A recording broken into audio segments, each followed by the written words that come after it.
Bismillahirrahmanirrahim. Assalamualaikum warahmatullahi wabarakatuh.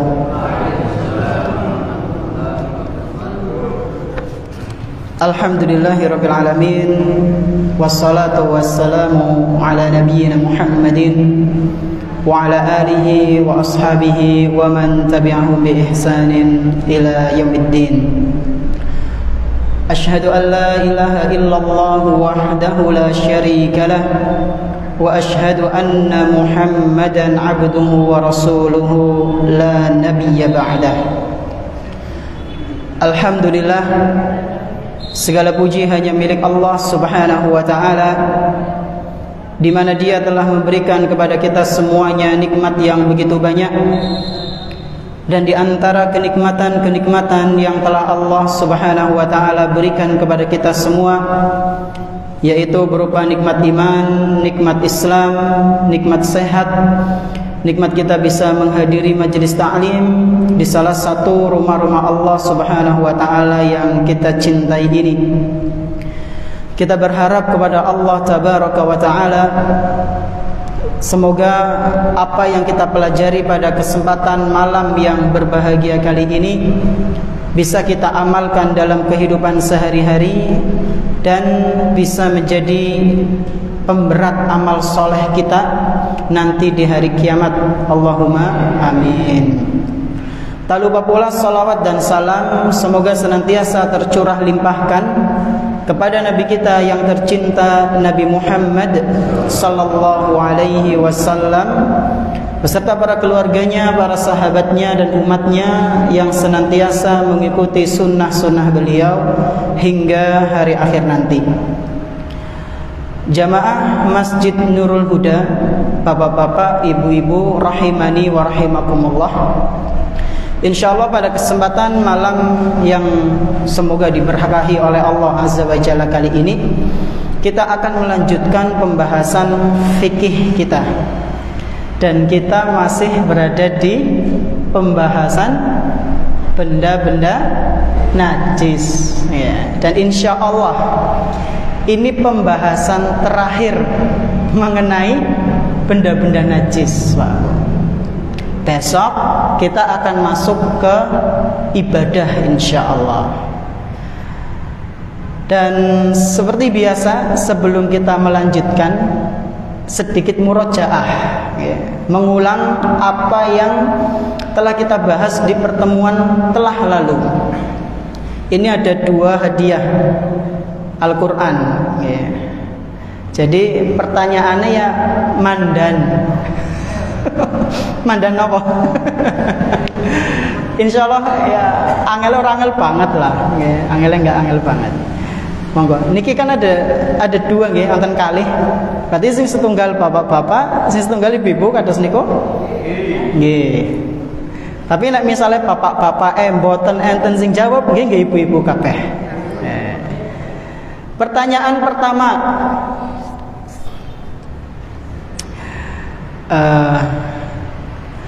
kemarin kita bahas tentang anjing ya, tentang anjing.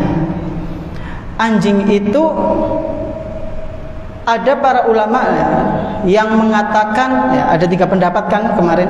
Nah, yang paling aman itu mengatakan bahwasanya semua tubuh anjing itu najis. Siapakah ulama yang mengatakan itu dan nopo dalile secara makna saja? Monggo bapak-bapak. Anjing niku najis, Pak? Najis. Siapa yang mengatakan? Kudu ustadz lo ya. Kemarin kita bawakan nama-nama ulama banyak. Siapa yang bisa, monggo. Angkat tangan, monggo. Sinten wau? Imam Syafi'i, masya Allah. Kali sinten? Ya, Imam Syafi'i betul ya, mengatakan seluruh tubuh anjing itu najis. Ya, mboten napa-napa setunggal. Imam Syafi'i kali Imam Ahmad. Dalile napa, Pak? Secara ini kemauan mboten napa-napa global. Nah, Kenapa kok bisa anjing itu najis? Pasti kan ada dalilnya. Nah, kalau misalnya ada anjing nopo? Karena air liurnya. Air liurnya, nggih, karena air liurnya itu. Dalilnya nopo? Kalau jilat bejana itu harus dicuci, bahkan sampai harus pakai nopo? Tanah. Ya, ini dalilnya. Monggo Pak. Masya Allah. Monggo, semoga bermanfaat. Nggih. Barakallahu fiik. Nah, sekarang buat ibu-ibunya. Siap, Bu? Nonton mboten sih ibu-ibu ya? Pertanyaan terakhir. Kemarin juga kita singgung kerugian bagi orang yang memelihara anjing. Apa itu kerugiannya? Monggo, ibu-ibu dulu. Kalau memelihara anjing itu kena kerugian. Apa itu kerugiannya? Monggo, Bu.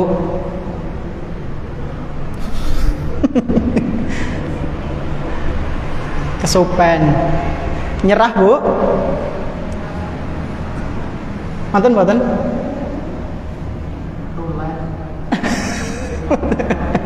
Tulen. Nah, ibu-ibu kadang saya nyerah niki. Bapak-bapake monggo angkat tangan. Monggo, Pak. Nggih, malaikat rahmat tidak masuk rumah. Yang lebih rugi lagi napa? Selain itu betul. Nggih, niku anten sing dikurangi mboten. Anten sing dikurangi mboten. Orang yang melihara anjing.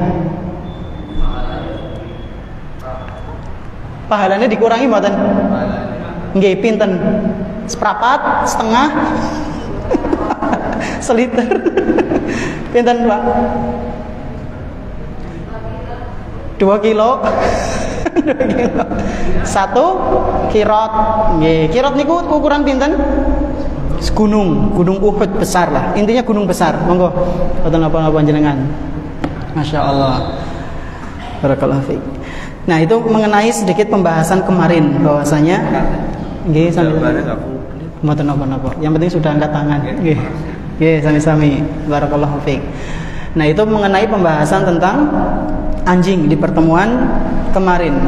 Bahwasanya anjing itu najis dan kerugian orang yang memelihara itu pahalanya bisa berkurang 1 kirot, ya, sebesar gunung yang besar. Ya. Kirot itu adalah gunung yang besar. Nah, adapun pada kesempatan malam hari ini kita akan melanjutkan mengenai benda-benda najis, yaitu mengenal air mani, nuwun sewu, madhi, dan wadi. Nah, ini penting Pak Bu. Dan sebelumnya saya mohon maaf kalau mungkin nanti agak sedikit bahas sing ya kepriwe maning nggih. Pembahasan air mani ya ora ado-ado dari yang seperti itu. Namanya juga fikih ya. Seperti halnya jenengan belajar biologi ya. Bagaimana seorang dokter mau bisa ngoperasi orang kalau enggak bisa atau enggak mengetahui organ tubuhnya? Ya tentunya harus bedah, mengetahui ini namanya apa. Demikian dengan fikih. Ini penting Pak Bu. Maka coba nanti kita membahasnya dengan bahasa yang paling sopan ya. Kalau misalnya nanti di tengah-tengah ya kepleset gitu, saya mohon maaf sebesar-besarnya. Yang pertama adalah tentang air mani ya. Di pembahasan yang dulu-dulu panjenengan masih ingat mboten?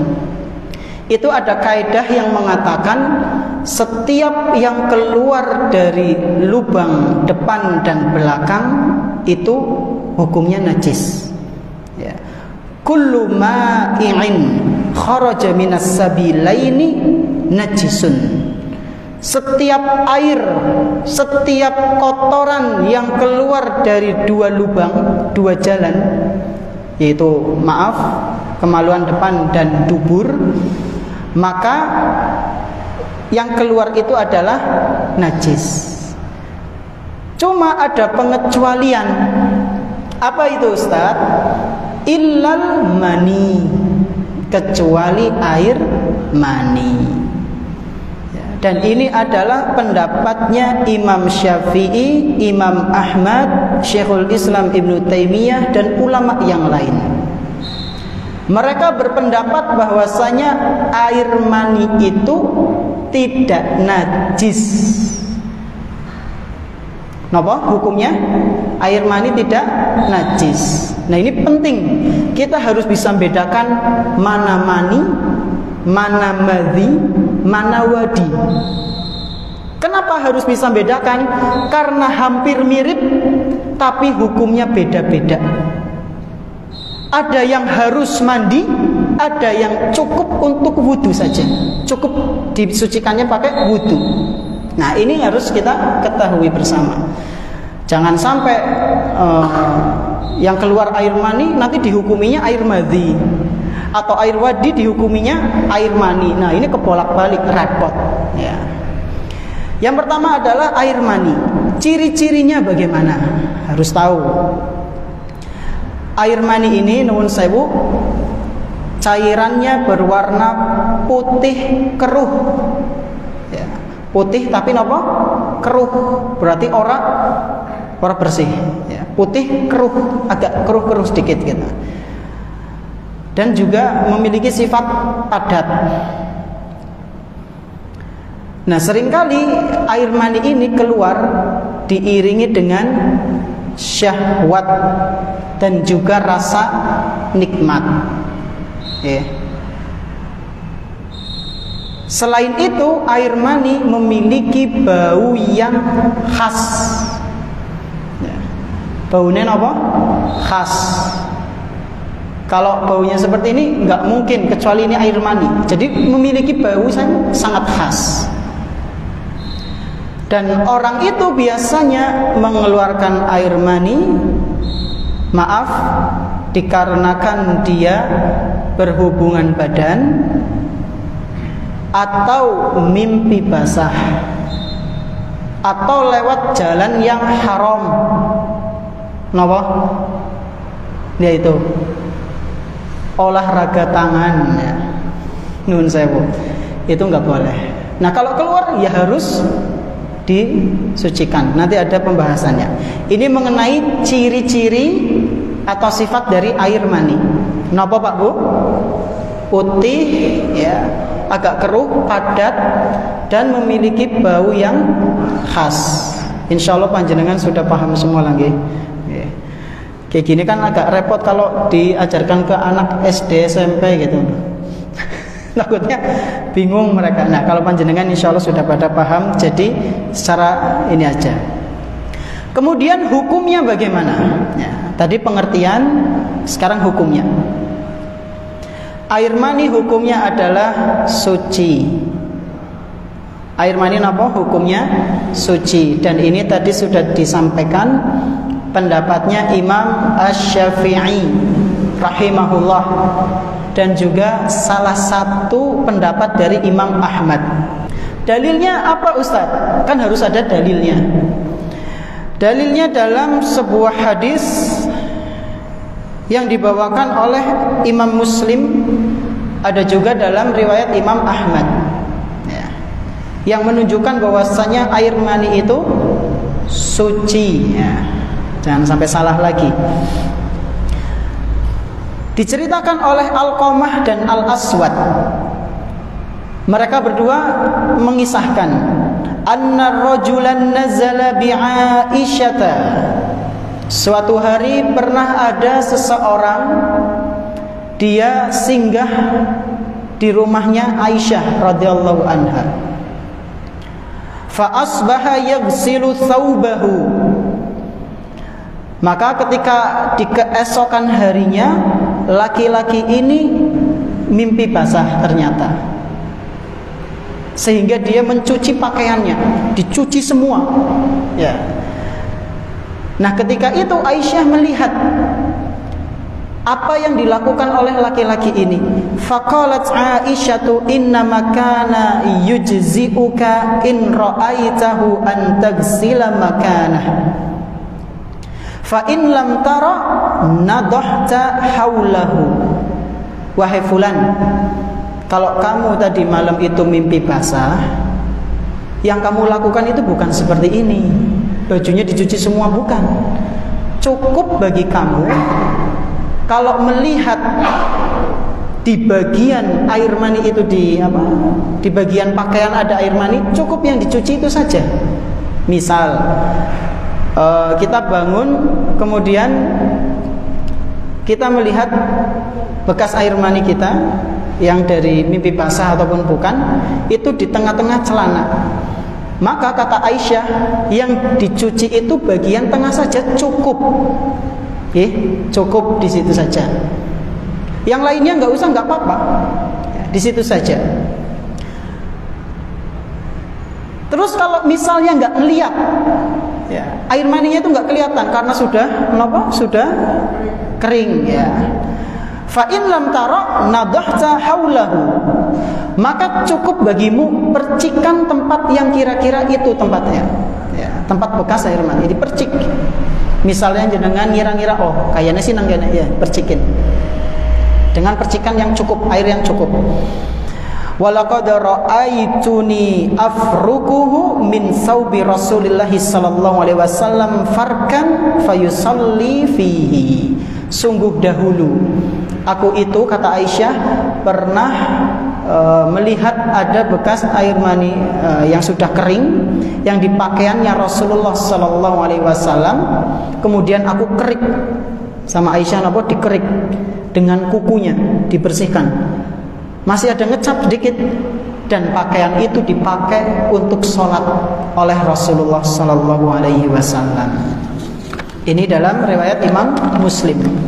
Nah, para ulama dari kalangan Imam Syafi'i, dari kalangan Syafi'iyah, mereka berdalil dengan hadis ini bahwasanya air mani itu tidaklah najis, suci. Kenapa? Karena Nabi Shallallahu Alaihi Wasallam masih tetap memakai pakaian yang kena air mani, dan itu sudah dibersihkan oleh Aisyah. Ketika kering, dikerik sampai bersih, dipakai untuk sholat. Seandainya mani itu dihukumi najis, maka membersihkannya tidak cukup hanya dengan dikerik, harus benar-benar bersih. Kalau seandainya itu najis, tapi ini enggak najis, maka cukup dikerik. Dikerik di sini para ulama menjelaskan, ada yang mengatakan ngeriknya pakai kuku, ada juga yang mengatakan ngeriknya pakai alat bantu yang kecil lah, yang cukup untuk dibersihkan. Jadi kesimpulannya enggak apa-apa, enggak najis, suci.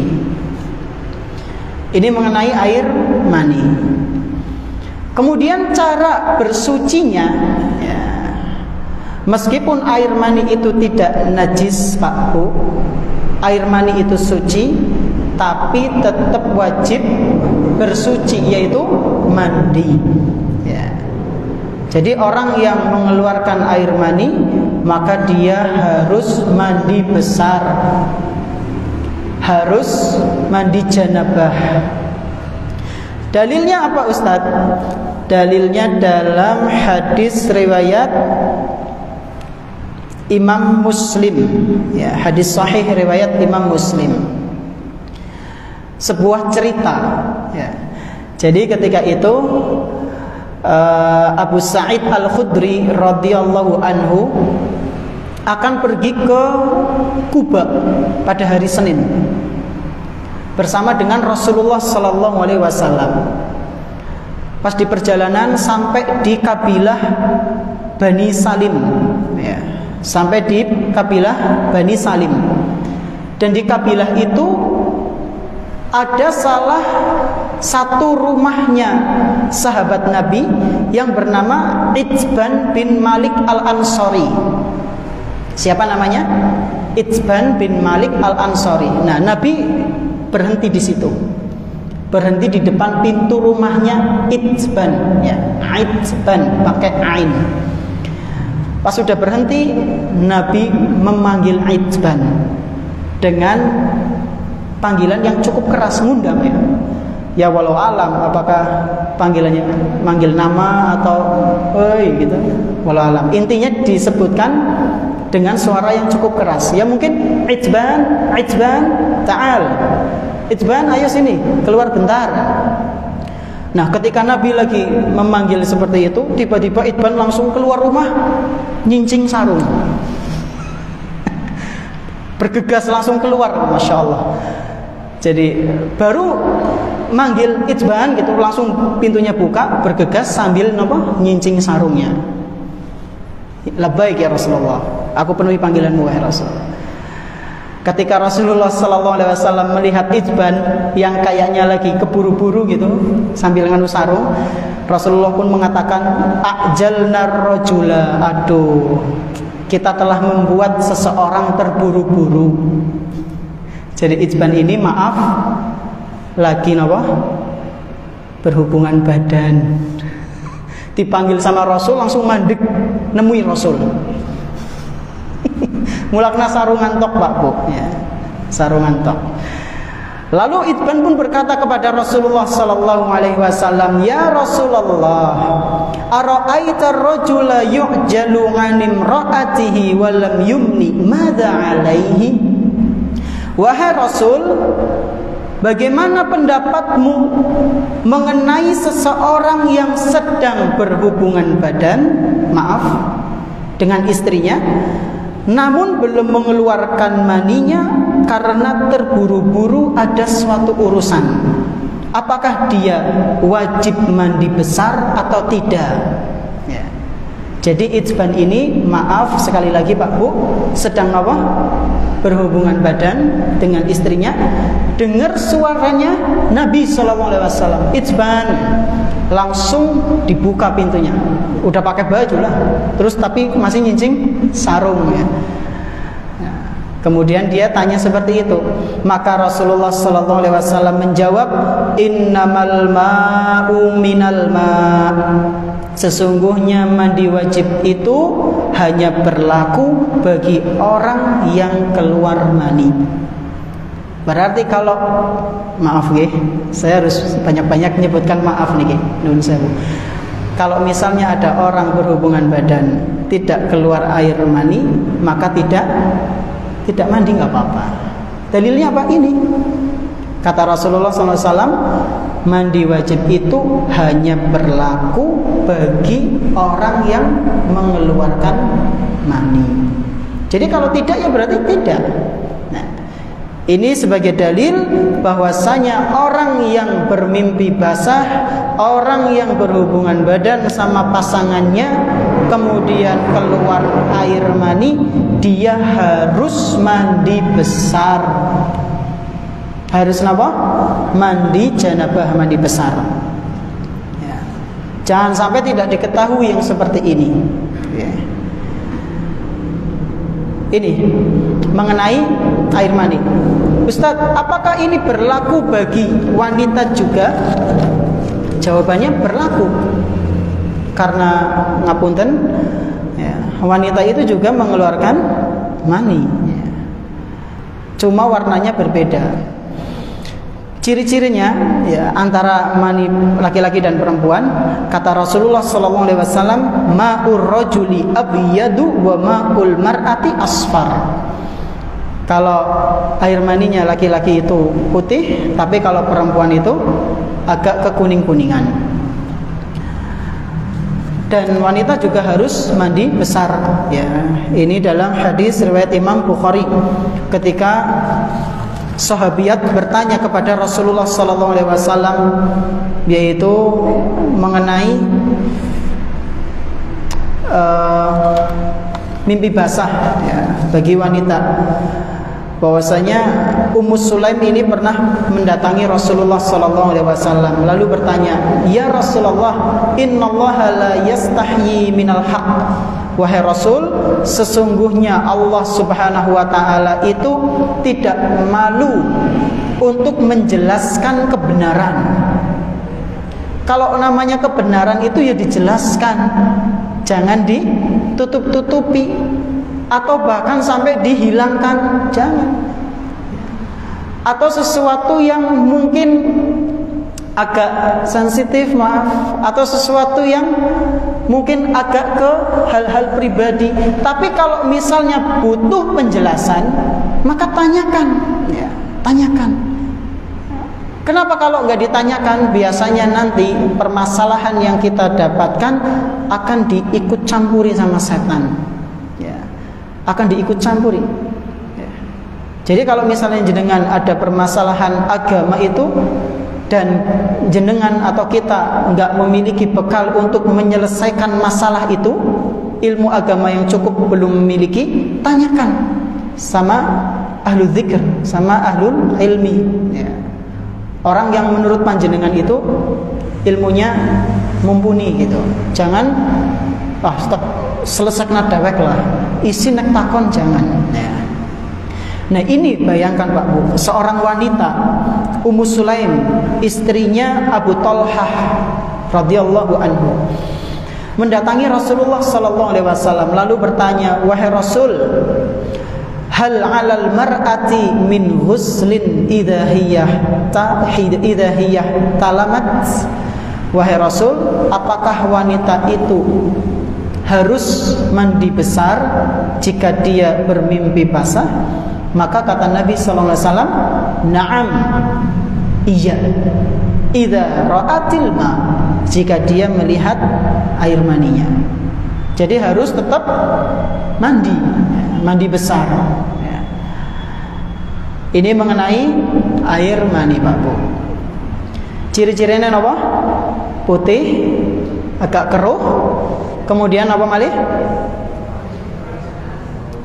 Padat, ya, baunya khas, ya. Keluarnya diiringi dengan syahwat, baik itu berhubungan badan maupun ketika ihtilam, mimpi basah. Kemudian yang kedua adalah air madhi. Yang kedua apa? Air madhi. Cairan ini memiliki sifat bening, ya. Memiliki sifat apa? Bening dan cukup lengket, ya. Dan ini juga keluar karena syahwat. Para ulama mengatakan sebagai mukodimahnya. Mukodimah panjenengan ngertos nggih? Pendahuluan. Berarti sebelum mani keluar, biasanya madhi itu keluar. Jadi madhi dulu baru mani.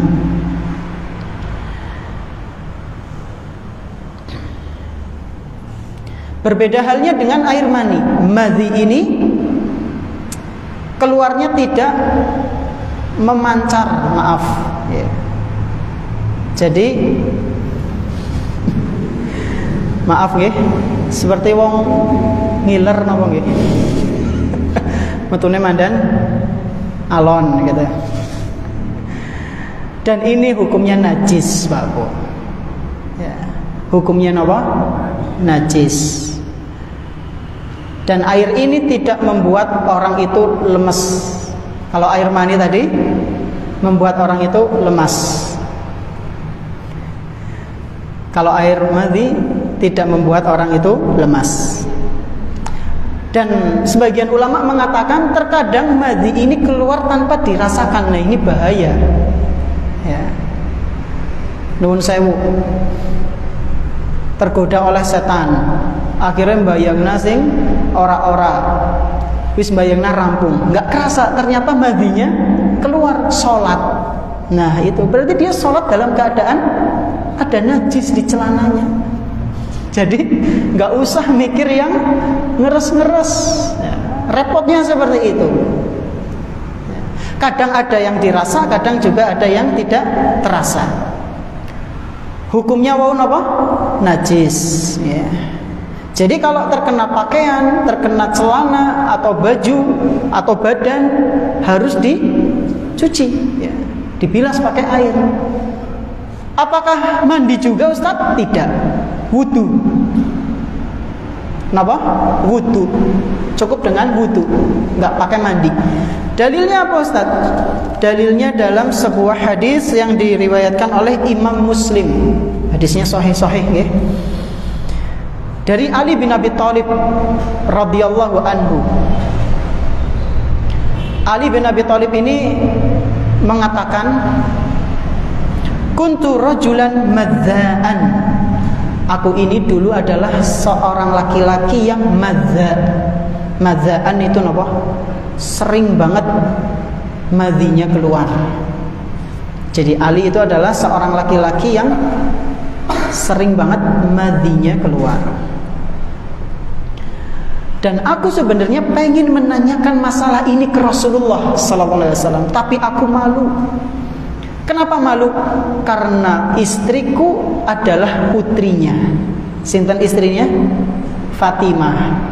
Saya pengen menjaga harga diri putriku dan Rasulullah. Karena menurut Ali, sering keluarnya madhi itu adalah sebuah aib dalam tanda kutip. Izinlah. Ya. Sering betul gitu. Akhirnya gimana? Untuk menyelesaikan solusinya, menyelesaikan masalah ini, solusinya Ali pun minta tolong kepada sahabatnya yang bernama Miqdad bin Al-Aswad. Ya. Ke Miqdad walau raisin. Tolong Miqdad sampaikan kepada Rasulullah sallallahu alaihi wasallam bahwasanya aku ini seperti ini. Maka kata Nabi sallallahu alaihi wasallam, yaghsilu dzakarahu wa yatawaddau. Sampaikan kepada Ali, cucilah kemaluannya kemudian berwudu. Nah, jadi cara membersihkannya berbeda. Kalau mani tadi napa Pak Bu? Cukup dicuci di bagian kotoran apa yang terkena mani tersebut dan harus mandi. Adapun madhi, maka dia harus wudu dan dicuci kemaluannya. Loh Ustaz, berarti kalau mani nggak perlu dicuci? Ya dicuci ya, nggak apa-apa. Ya, kan risih. Bukan berarti, nah ini sering diulang-ulang ya. Bukan berarti yang suci kemudian kita nggak risih dijorna bae, ya dibersihkanlah. Ya, dibersihkan supaya tidak bau juga, ngoming dinding. Walah liane pada ngerti, kayak mambu kan mambunya khas. Gitu. Jadi dicuci aja nggak apa-apa, dibersihkan tidak mengapa. Ini mengenai madhi, bahwasanya membersihkannya adalah dengan cara dicuci kemaluannya, kemudian kita wudu ya, orang tersebut harus wudu. Kemudian yang terakhir yaitu wadi. Ya. Yang pertama adalah mani, yang kedua madhi pakai za, yang ketiga wadi. Ya. Jadi hampir mirip-mirip, sifatnya juga hampir mirip-mirip. Nah, wadi ini apa Ustadz? Wadi adalah cairan putih dan kental, ya. Biasanya keluar setelah kencing. Nah niki napa sifatnya? Warnanya putih, kental, dan keluarnya setelah buang air kecil. Dan air wadi ini bisa membatalkan wudu, Pak Bu. Bagaimana caranya Ustadz supaya kita itu setelah kencing nggak keluar wadi? Kencingnya jongkok. Itu diantara solusinya. Kalau orang yang kencingnya berdiri, itu masih ada yang kecantol, nggak tuntas, Pak Bu. Jongkok dan jongkoknya itu ada aturannya. Ya, saya pernah baca begini, nun sewu. Jadi kalau kencing jongkok itu seperti ini. Tekuk gini, ditekuk seperti ini. Itu biar apa? Totalitas. Ada sebagian ulama yang menjelaskan seperti itu. Kalau jongkok secara biasa saja gimana? Ya nggak apa-apa. Yang penting jongkok. supaya apa? Meminimil. Gimana Pak?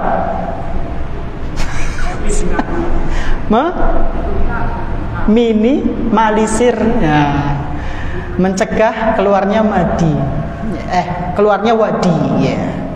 Karena itu keluar dari setelah air kencing. Biasanya yang ngalami itu yang kencingnya nggak pada congkok gitu, ya, biasanya. Kalau congkok insya Allah nggak.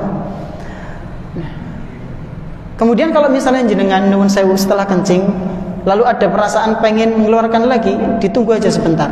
Insya Allah itu keluar, ya. Insya Allah itu keluar. Kalau enggak ya sudah. Nah biasanya was-was setan masuk ke situ Pak Bu. Bisiki, ya, aduh keluar nih wadinya, keluar. Itu biasanya was-was setan. Kalau jenengan udah yakin ini enggak keluar, sudah jenengan wudu. Biasanya setan itu mengganggu, was-was. Dan saya pernah nemui asli, ya, orang itu diganggu setan seperti itu, was-was. Jadi wudu enggak selesai-selesai. Dia itu ngerasa kayak kentut-kentut, padahal enggak. Jadi wudus kayak mengadus Pak Bu, sampai basah ya. Kakak kelas saya dulu di kampus sana, kasihan. Sampai akhirnya ditegur sama ustadznya. Ustadznya nunggu dari azan sampai komat kok udah rampung-rampung ya butuh nih.